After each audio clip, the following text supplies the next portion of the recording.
I've had moments in my life where I felt like I wasn't supposed to be here. I don't know if I didn't tell you guys the story, but when my dad died, that's when everything went off the rails, man. I kind of lost it. Wasn't playing sports, and it was one day I was coming back from a party about 2:00 in the morning. Me and my buddy, and some friend of his, and we decided to stop at a neighborhood where, for whatever reason, see a friend.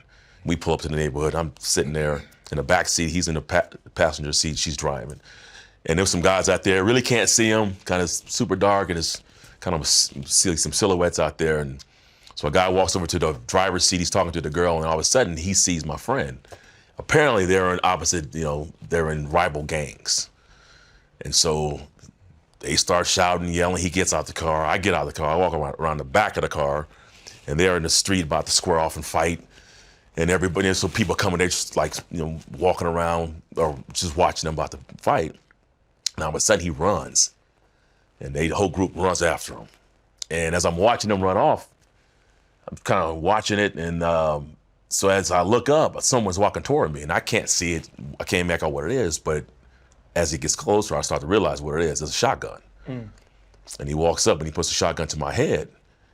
And I'm just like, I throw my hands up, and I'm backing up. Like, hey, man, I'm not part of this. I'm just, watching what's going on. And then as I'm walking backwards, there's another guy who recognized me, and he tells the dude, he's like, hey, my brother's name is Bobby, but the street name, they call him, Sinister Bob. So they call him Cinny Bobo. And he said, that's Cinny Bobo's brother.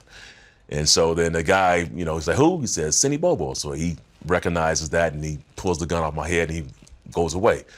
My buddy, I go over there, check him out, and he's beat up, blood everywhere. And they stomped him out. And so we help him back in the car, get him in the car, takes me home that night. That was really another turning point in my life. That's when I stopped playing football, wasn't doing anything, man. I put myself in a situation where I'm in the wrong damn neighborhood, I'm 15 at the time, 14, 15. It's like, what am I doing putting myself in this situation? But what kept replaying in my mind at night when I was trying to go to sleep was that I was really about, I don't know how many pounds of pressure it is to shoot a gun, but it doesn't take much. And I'm like, that I could have been dead. Right. You know what I mean? That moment replays in my head a lot, and how I got myself into that situation. And I feel like I was letting my mom down. She was working her butt off because now she had to take all of us in when my dad passed. So now you got, my other brothers were graduating, but you have 4 or 5 at the house, and it was just a lot on her. So I always go back to like these points in my career and how I ended up as a Hall of Famer. It's like the road is never really paved like this straight road. Most of us have this road, and sometimes that road is not only a detour, sometimes it's a roadblock. Like you're gonna find a lot of roadblocks to trying to get to where you want to go. But as I said before, I love everything that's ever happened to me, because I think ultimately it made me who I became.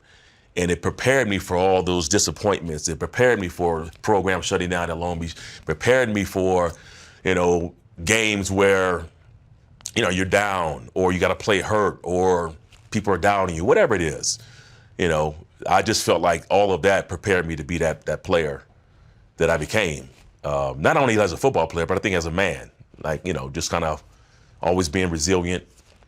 Stuff happens. You can't control a lot of stuff, and you don't try to.